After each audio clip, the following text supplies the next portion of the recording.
Hi friends, ఈరోజైతే ఉల్లి ఆకుతో ఫ్రై చేసి చూపిస్తాను. దానికోసం కరివేపాకు, ఉల్లిగడ్డలు, తాలింపు గింజలు, పచ్చిమిర్చి తీసుకున్నాను. ఒక గ్లాస్ పాలు కూడా తీసుకున్నాను. ముందుగా స్టవ్ మీద కడాయి పెట్టి వేడి చేసిన ఆయిల్ పోసి తాలింపు గింజలు వేసుకుందాము. తర్వాత కరివేపాకు వేసుకొని ఫ్రై చేసుకొని ఉల్లిగడ్డలు వేసుకొని ఫ్రై చేసుకుందాము.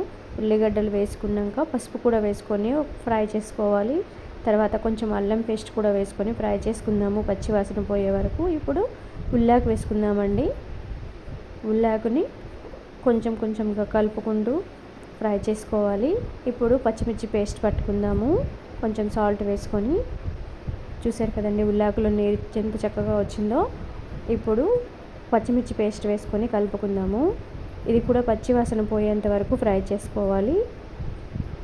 తర్వాత కొంచెం పాలు పోసుకుందాము. ఇందాక మనం 1 గ్లాస్ తీసుకున్నాం కదా, ఆ పాలు పోసుకొని మూత పెట్టేసుకోవాలి. చూసారు కదండి, ఇలా పాలు పోసుకోవడం వల్ల చాలా టేస్టీ వస్తుంది. ఇప్పుడు కొంచెం సాల్ట్ వేసుకొని కొంచెం ధనియా పౌడర్ వేసుకొని కలుపుకోవాలి. చూసారు కదండి, ఉల్లాకు ఫ్రై అయితే రెడీ అయిపోయింది.